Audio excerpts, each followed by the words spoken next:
इस स्थान पर यहाँ के लोग इतनी श्रद्धा से आते हैं कि उनके घर में किसी प्रकार कोई परेशानी होती है, भूत की परेशानी हो, प्रेत की परेशानी हो, बीमारी की परेशानी हो, गाय भैंस ना लगने की परेशानी हो, किसी प्रकार मर मुकदमे की परेशानी हो, कोई भी परेशानी हो, तो वो बिना किसी से पूछे, बिना किसी से अपॉइंटमेंट लिए, बिना किसी से टाइम लिए, वो सीधा इस सिद्धाश्रम के महादेव मंदिर में आते हैं, इसी धुनी पर प्रणाम करते हैं, यहाँ से एक चुटकी राख लेकर के और बरगद या पीपल के पत्ते में लपेट कर लेकर चले जाते हैं। और दूसरे दिन आते हैं, कहते हैं कि महाराज श्री हम समस्या से मुक्त हो गए, बाबा ने कृपा कर दी। इसलिए इसका नाम सिद्धाश्रम है, क्योंकि ये अपने आप में स्वयं सिद्ध है और यहाँ तपस्या करके इस धुनी को भी जागृत किया गया है। और उन्हीं बाबा की प्रेरणा से जब हम यहाँ आए तो हमने इस धुनी को चेतन कर दिया, और जो आज के 53 साल पहले क्रियाएं होती थी उन क्रियाओं को हमने इसमें करना प्रारंभ कर दिया। तो ये ज्योति अपने आप में जागृत हो गई और ये अपने आप में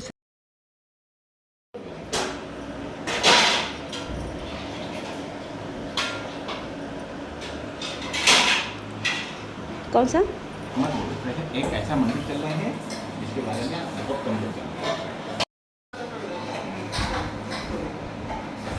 हम तो प्रॉपर आ ही नहीं पाते, मेरा एक हाथ ऐसे रहता है, कोई बनाता तो ज़्यादा सही रहता। तो हम लोग निकल लिए हैं, जा रहे हैं हम लोग घूमने। कहाँ पे जा रहे हैं ये तो बता दीजिए। एक ऐसे मंदिर जा रहे हैं, क्योंकि फ़ोटो खींचते पहले। दूध ले लीजिएगा, भूलिएगा नहीं, ठीक है। हम लोग अभी आएंगे तो फिर ले लेंगे, ठीक है। फाइनली पतिदेव के कहने पे गर्मी लग रहा है, तो फाइनली हम लोग निकल दिए हैं। कहाँ जा रहे हैं कुछ पता नहीं है। कहाँ बताएं हैं ये, आइए।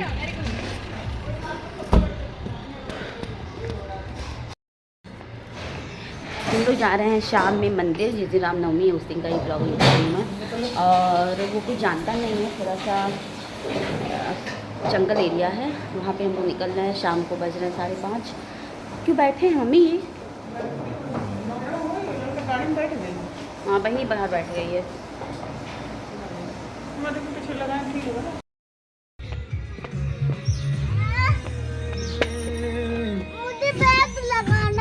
अरे पापा आएंगे तब।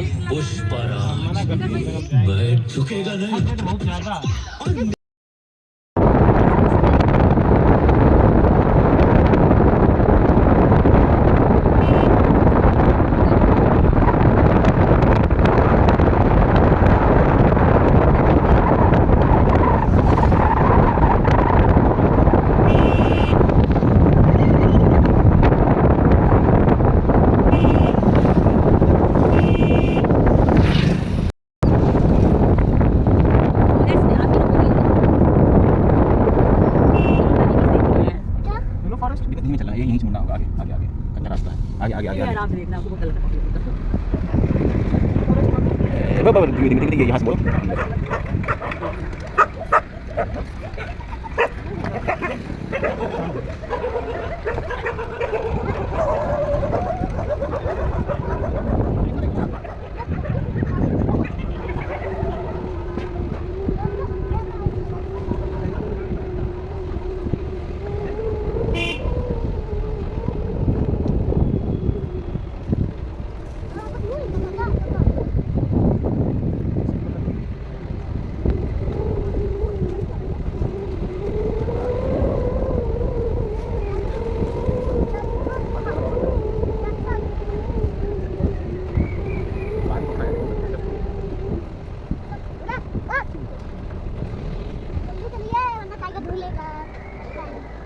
चलो चलो चलो और आ जाओ, भाई आ जाओ। चलो चलो हाँ भाई हाँ चलो चलो अरे तुम सेफ्टी रहो। चलो चलो कितनी बड़ी है?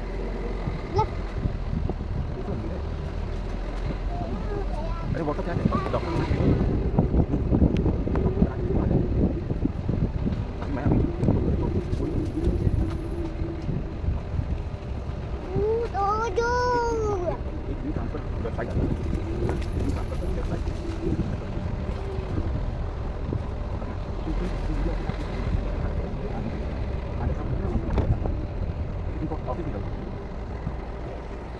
हाँ हाँ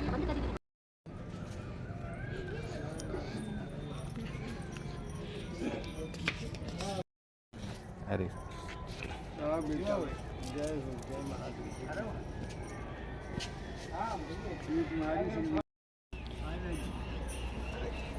इधर तो देखो।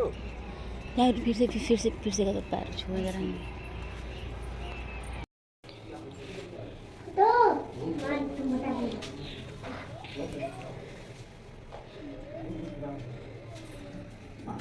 आपका क्या हो गया? आओ चलो वीडियो इधर आओ, इसकी खासियत यहाँ बता दें। इधर आओ। किसकी भोलेनाथ की? नहीं आओ यहाँ आओ।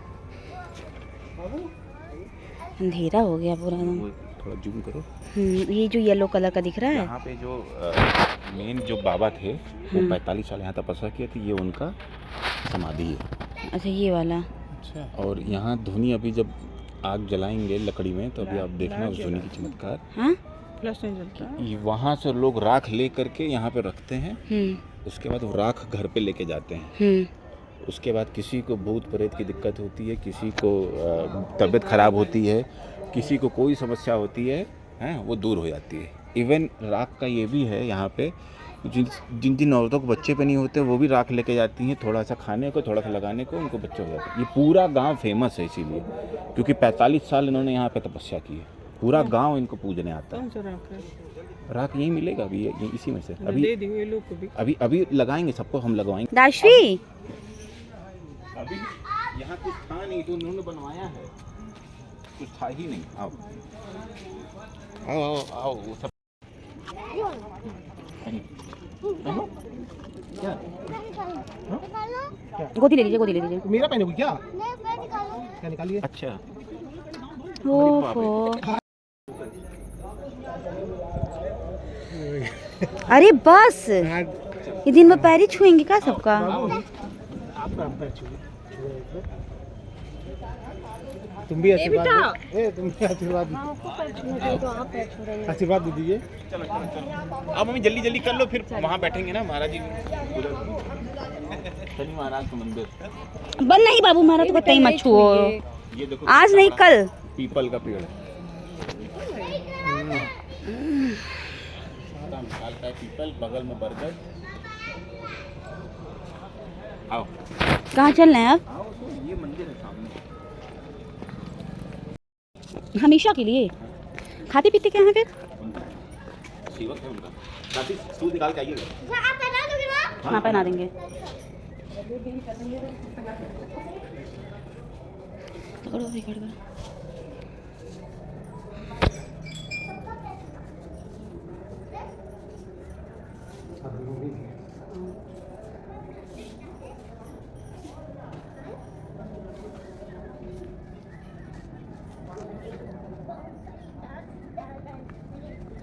इधर भी आओ,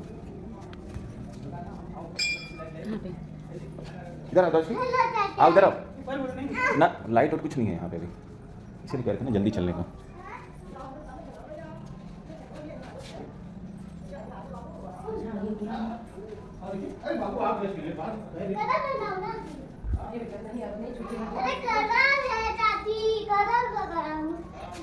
आइए। नहीं ये माता जी को जय करिए दर्शी, ऐसे देखिए चाचा छू रहे हैं ना, ऐसे आप भी छूजिए।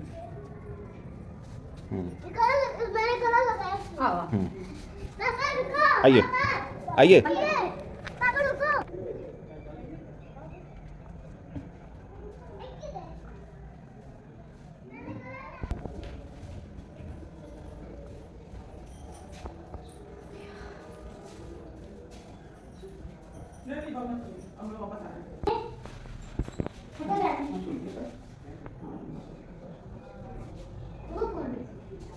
शाला बनी हुई है, ये देखो पूरी यज्ञशाला।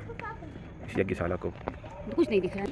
हाँ आप थोड़ा सब्सक्राइब करो। दाशी हटिए आप जरा। क्या करेंगे लोग? अच्छा ये पैर तो बैठो, बैठने के लिए किया है। ये लगाओ अपने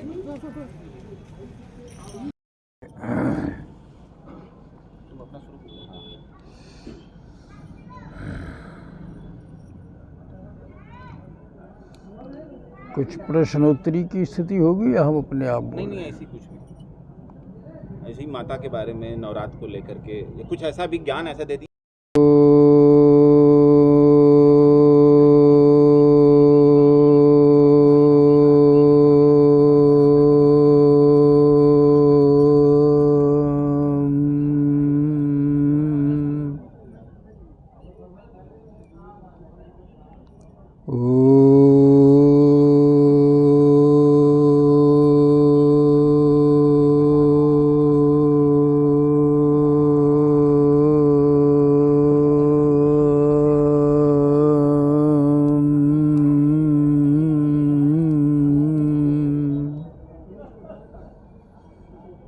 ब्रह्म ज्योति दिव्य शक्ति अनादि ओम नमो नमः।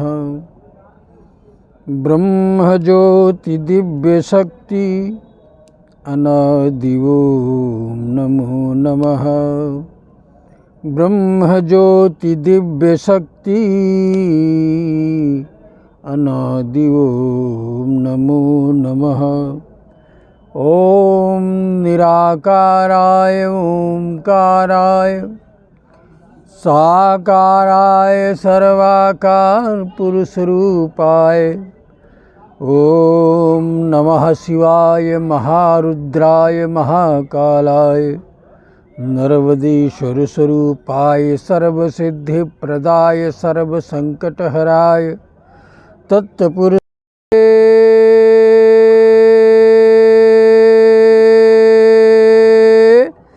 जंगलेश्वर महादेवाय धीमहि तन्नो रुद्रः प्रचोदयात्। घोरद्रष्टां वरप्रदां हास्ययुक्तां त्रिनेत्रं चाकपालं कृत्रिकाकरां मुक्तकेशीलज्जिह्वा पिबति रुधिरं मुहुः चतुर्बाहुयुक्तां देवीं भराभयकरां यस्मरेत्। ओम क्रीं कालिकाय नमः। ओम आद्याकाल्यै नमः। ओम परम शक्त्यै नमः। ओम दिव्य शक्त्यै नमः। ओम महाशक्त्यै नमः। ओम मां सिद्धदात्री परम दिव्य सिद्धि प्रदात्री नमो नमः। ओम मातृ शक्ति नमो नमः। बता बेटा कहाँ से आए तुम लोग? बहुत अच्छा। क्या टाइमिंग है तुम लोगों के आने को? आज रविवार है और आज पुष्य नक्षत्र है। पुष्य नक्षत्र यानी रवि पुष्य का सबसे बड़ा योग तंत्र की साधना में, मंत्र की साधना में। हमारी पुत्री का जन्म हुआ। हाँ क्या बात। तो पुष्य तो राजरानी है ही है। पुष्य नक्षत्र में जन्म लेने वाला पुत्र हो या पुत्री, दोनों ही राजयोग के कारक होते हैं और दोनों को राजयोग की प्राप्ति होती है। और आज का दिन तो विशिष्ट इसलिए है क्योंकि देखिए अयोध्या में राजा राम का सूर्य तिलक भी आज ही हुआ है। रामनवमी कितने जोर शोर से अयोध्या में मनाई गई। हमारे सनातन का एक दिव्य स्वरूप है साधना, अध्यात्म, चेतना, ऊर्जा। और ये जो जिस नवरात्रि के अंतिम दिन आप यहाँ आशीर्वाद लेने आए हो श्री जंगलेश्वर महादेव के शरण में, ये भी महादेव बड़े साक्षात हैं। 500 साल से महादेव हैं।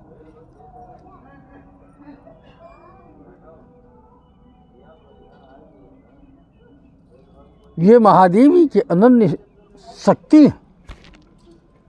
भाई शिव ही है ब्रह्म, ब्रह्म स्वरूप है। इस ब्रह्म शिव ही इस ब्रह्मांड का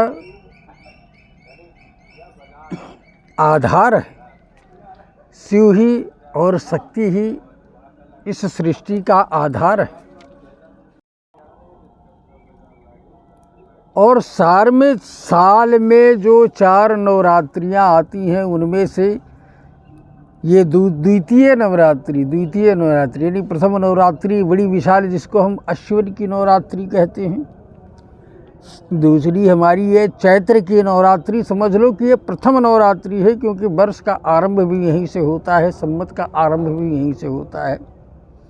और इस बार कितना सुंदर संवत है, जिसको कहते हैं सिद्धार्थी नाम संवत्सर। सिद्धार्थी यानी अर्थ को सिद्ध करने वाला, गरीबी को समाप्त करने वाला, कष्ट को दूर करने वाला, ये संवत।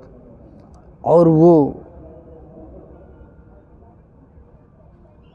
नवम सिद्धिदात्री महाशक्ति। जब व्यक्ति 9 दिन का व्रत करता है, उपवास करता है, साधना करता है, उपवास और साधना से कोई भगवान नहीं मिलता है, व्रत करने से कोई महाशक्ति प्रसन्न नहीं होती है, व्रत करने से दुर्गा मैया तुम्हें दर्शन नहीं देती है, व्रत करने से महादेव दर्शन नहीं देते हैं। व्रत तो हमारे शरीर का, इस शरीर का, स्थूल शरीर का शोधन की एक बड़ी प्रक्रिया है। हमारे इस शरीर के अंदर ही संपूर्ण शक्तियाँ समाहित हैं, चाहे 8 सिद्धियाँ हो, चाहे 9 निधियाँ हो, चाहे ब्रह्मा विष्णु महेश हो, यानी यत पिंडे तत् ब्रह्मांडे। जो इस ब्रह्मांड के अंदर दिखाई पड़ रहा है आपको, वो सब हमारे इस स्थूल शरीर के अंदर है, सबका बीज इसमें पड़ा हुआ है। चाहे वो अनंत आकाश तत्व का बीज हो, चाहे वो अनंत वायु तत्व का बीज हो, चाहे ये अनंत अग्नि तत्व का बीज हो, चाहे ये अनंत जल तत्व का बीज हो, चाहे ये अनंत पृथ्वी तत्व का बीज हो, पंच तत्व से मिलकर के ही स्थूल शरीर का निर्माण होता है।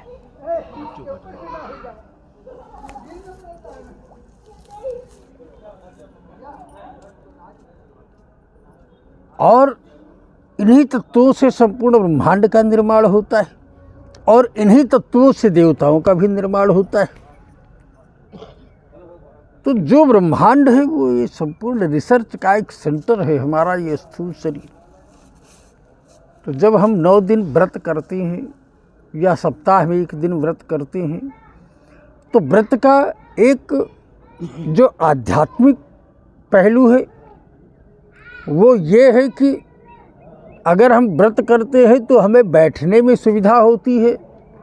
हमने जो संसार की तमाम चीज़ों को गलत सही खाया पिया है, उसका जो प्रभाव, क्योंकि संत ये भी तो कहता है ना कि जैसा खाए अन्न वैसा बने मन, और जैसा पिए पानी वैसे निकले बानी। तो जैसा तुम अन्न खाओगे वैसा तुम्हारा मन बनेगा, और जैसा तुम जल पियोगे, पानी पियोगे, वैसे तुम्हारी वाणी निकलेगी। तो जब तुमने दोनों को परित्याग कर दिया, जब व्रत करना प्रारंभ कर दिया, तो ये भी सोच करके व्रत करोगे कि जो हमें मिले शुद्ध मिले। और जल भी अगर ग्रहण करोगे तो उसमें भी यही रहेगा कि जो भी मिले हमें शुद्ध मिले। तो जब शुद्ध जल पियोगे, शुद्ध अन्न ग्रहण करोगे, शुद्ध प्रसाद ग्रहण करोगे, तो तुम्हारी आत्मा, तुम्हारी शरीर, तुम्हारी बुद्धि, तुम्हारी दृष्टि, तुम्हारी वाणी सब शुद्ध हो जाएगी। और जब सब शुद्ध हो जाएगी, और फिर जब तुम अपने चेतना की जागृति के लिए अपने पूजन में बैठोगे, ध्यान में बैठोगे, ज्ञान में बैठोगे, चिंतन में बैठोगे, तो उसमें तुम्हारा मन यानी तुम्हारा ब्रेन कंसंट्रेट होगा और मन को एकाग्रता प्राप्त होगी, और वो एकाग्रता तुम्हें उन अदृश्य सत्ता के औराओं से जोड़ना प्रारंभ करेगी जिसका तुम चिंतन करते हो। वो चिंतन चाहे राम का हो, वो चिंतन चाहे कृष्ण का हो, वो चिंतन चाहे शिव का हो, वो चिंतन चाहे गुरु का हो, वो चिंतन चाहे नाम का हो, वो चिंतन चाहे काम का हो, वो चिंतन चाहे संसार का हो, वो चिंतन किसी भी चीज़ का हो, उसमें तुम्हारा ब्रेन कंसंट्रेट होगा। इसलिए हम व्रत करते हैं। दूसरी प्रक्रिया ये होती है कि जब कोई संत किसी को बताता है जा कर के उपवास करो, व्रत करो, तो उपवास व्रत की प्रक्रिया ये होती है कि जिस दिन मैं व्रत करूँगा, मैं बहुत ज़्यादा बोलता हूँ, हमारी बोलने की आदत है, तो जिस दिन मैं व्रत करूँगा उस दिन मुझे कमज़ोरी महसूस होगी, तो हम कहेंगे हम जितना रोज़ बोलते हैं उतना ना बोलें, थोड़ा कम बोलें। अगर हम अन्य दिवस में झूठ ज़्यादा बोलते हैं तो हम उस दिन कम झूठ बोलेंगे। दूसरे दिन अगर हम कहीं गलत काम करने के लिए जाते हैं तो कहते हैं नहीं आज व्रत है, आज नहीं करना चाहिए, कल करेंगे। घर के अंदर अगर कोई ऐसी समस्या बढ़ती है, आपस में झगड़ा है, तो हम झगड़ा नहीं कर रहे हैं, नहीं तो हम देख लेते, तुमको बताते हैं, ठीक है। तो इस प्रकार से जब हम सप्ताह में एक दिन व्रत करते रहते हैं तो उसका प्रभाव मेरे ब्रेन पर, मेरी बुद्धि पर पड़ता है, मेरे वाणी पर पड़ता है और उससे एक पुण्य अर्जित होता है। क्योंकि तुम ज़्यादा झूठ बोलते थे, उसको कम कर दिया, तुम गलत कार्य करते थे, उसको कम कर दिया, तुम ज़्यादा भोजन करते थे, उसको कम कर दिया, तुम गलत चीज़ों को खाते थे, उसको कम कर दिया, तो तुम्हारे जीवन में पुण्य संचय होना प्रारंभ हो जाता है। तब जब तुम साल साल व्रत करते हो या साल में 12 चौक 48 व्रत करते हो, कोई साप्ताहिक व्रत, तो वो पुण्य तुम्हारा धीरे धीरे कलेक्ट होता रहता है, इकट्ठा होता रहता है और एक साल के बाद वही पुण्य एक ऐसा विस्फोटक बन जाता है कि तुम्हारे संकल्प की सिद्धि तुमको प्राप्त हो जाती है। यानी जिस उद्देश्य से तुमने व्रत रखा है, वो व्रत चाहे सोमवार का हो, चाहे मंगल का हो, चाहे बुध का हो, चाहे गुरु का हो, चाहे शुक्र का हो, चाहे शनि का हो।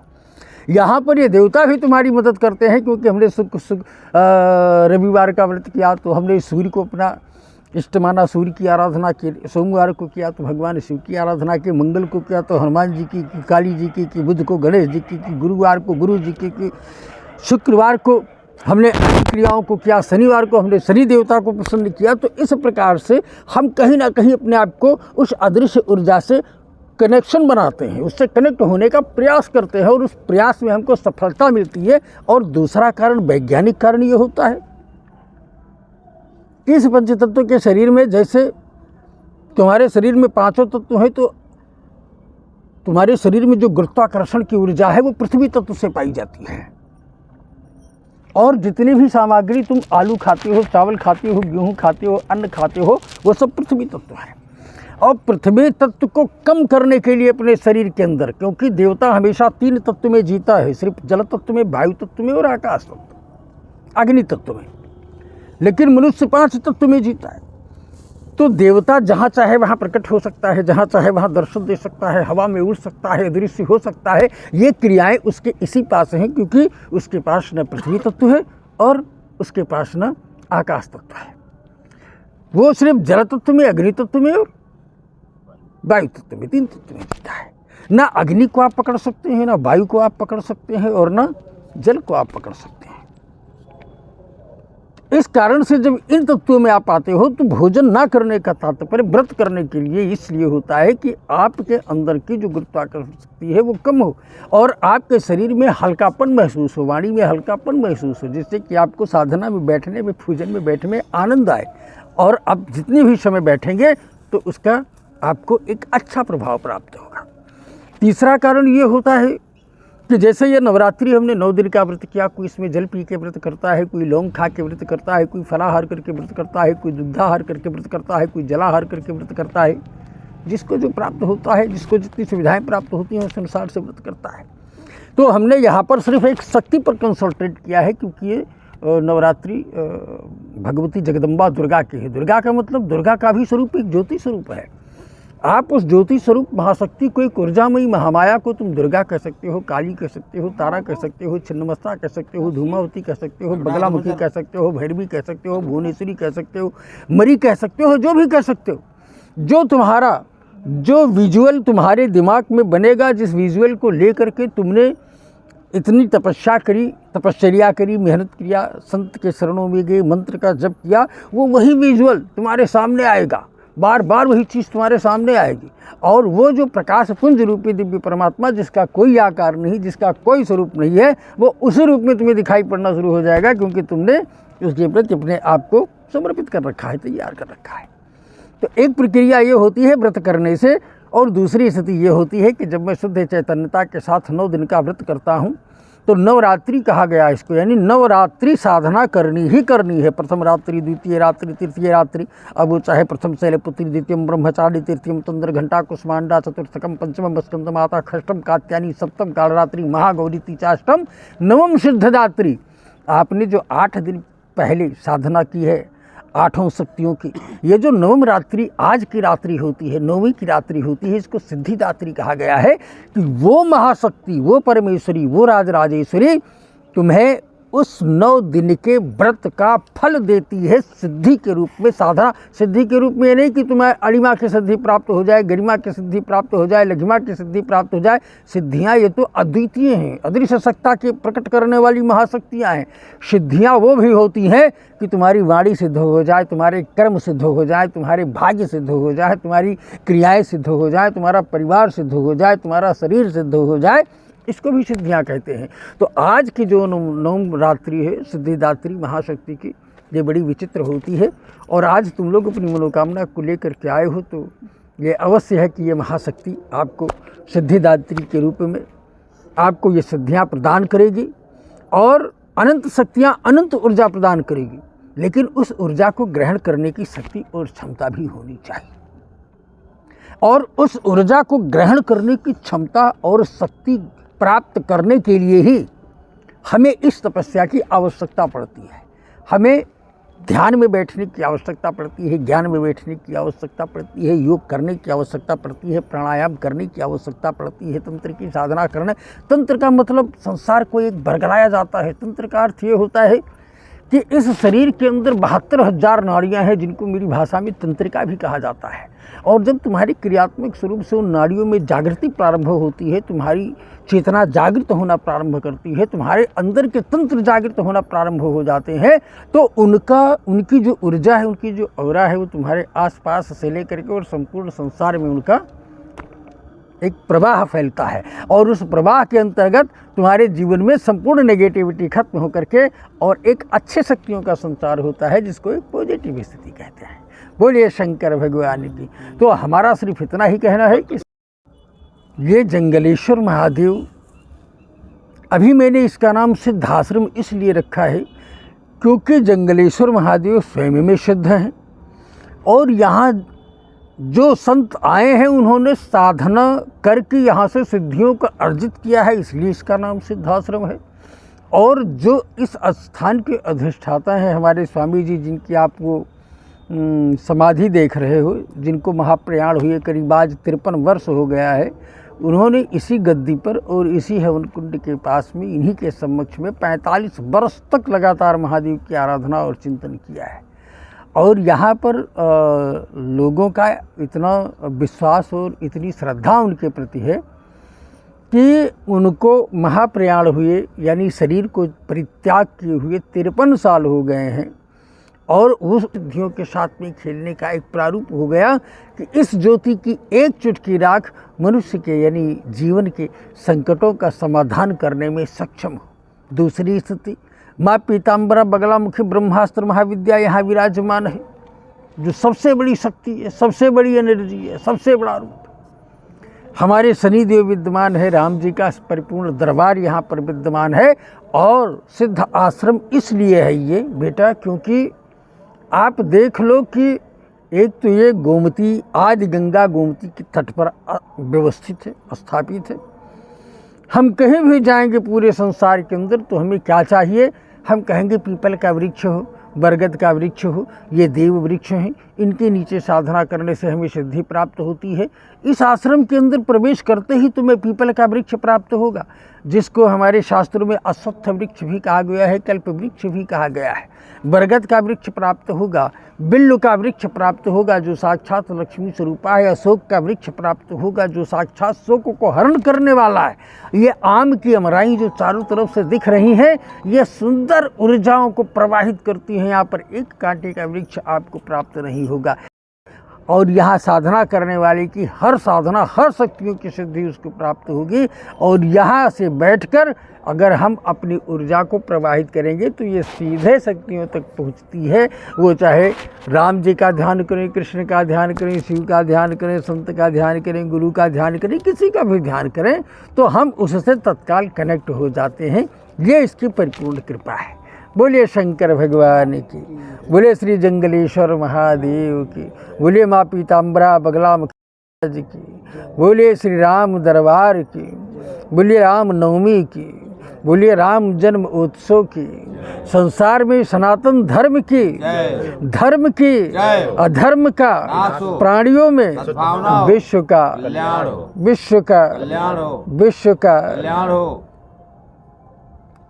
मैं अपने वाणी को विराम देता हूँ कि विश्व को एक संदेश जाए कि यहाँ से विश्व का कल्याण होगा, धर्म की जय होगी, अधर्म का विनाश होगा, हमारे सनातन की जागृति होगी, हमारे संस्कृति की जागृति होगी, हमारी क्रियाओं की जागृति होगी। हम संसार के लिए जीना प्रारंभ करेंगे, जीवन को जीवंत बना करके, और संसार के सुंदर चरित्र के लिए, सुंदर क्रियाओं के लिए, सुंदर जीवन जीने के लिए हम यहाँ से आशीर्वाद देंगे। और ये हमें भरोसा है कि वो महादेव दिव्य परमेश्वर यहाँ आने पर सबकी इच्छाएं पूर्ण करेगा और सबकी मनोकामना को पूर्ण करेगा। जय महादेव। धनम कुरु रूपम देहि जयम देहि यशो देहि दिशो जहि। ओम नोम सिद्धिदात्री महाशक्ति की जय हो। नोम सिद्धिदात्री महाशक्ति की जय हो। आ माता रोगान शेषान यपहंस तुष्टारुष्टा तु कामान सकलान भिष्टा त्वमाश्रितानां विपन्नराणां त्वमाश्रितं हाश्रियतं प्रयान्ति। ओम सर्वबाधा प्रशमनम त्रैलोक्यस्याखिलेश्वरी एवमेव त्वयाकारी अस्मद्वैरि विनाशनम। ये वही भस्मी है जो तुम्हारी चिंताओं को दूर करके तुम्हें रोग से मुक्त करके और तुम्हें आरोग्यता प्रदान करेगी। जय महादेव। आजा बेटा। हम उनकी माता जी हैं। हाँ बिल्कुल। सौभाग्यारोग्य माँ देहि देहि में परमम सुखम। रूपम देहि जयम देहि यशो देहि दिशो जहि। भगवती तुम्हारे सौभाग्य को सुरक्षित और संस्कारवान के सहित दीर्घायु और यशस्वी भी और कीर्तिवान बनाए। जय महादेव। आओ आओ इधर आओ। चलो तुम्हारे लिए ही सही है। लो महादेव महादेव। लो बेटा महादेव ले।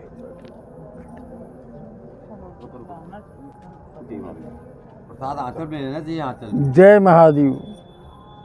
कल्याण कर जयंती मंगला काली भद्रकाली कपालिनी दुर्गा क्षमा शिवा धात्री स्वा। तो हम लोग आ गए हैं मंदिर से। इसके बाद हम लोग जा रहे हैं थोड़ा सा मार्केटिंग करने के लिए। ताजवी के लिए लंच बॉक्स लेना है और कुछ कपड़े भी लेने हैं, तो वो लेना है। उसके बाद फिर कल है इनका first day school mount Carmel में। एक्साइटमेंट भी है, डर भी है, क्योंकि मॉर्निंग में उठना है। दाशवी को हम लोग को भी उठना पड़ेगा। तो अभी जस्ट हम लोग घर पहुँचे हैं तुरंत। फाइनली हम लोग निकल दिए हैं। अभी हम लोग जा रहे हैं, कहाँ जा रहे हैं दाशवी के लिए? लंच बॉक्स लेने। कहाँ जा रहे हैं? लंच बॉक्स लेने।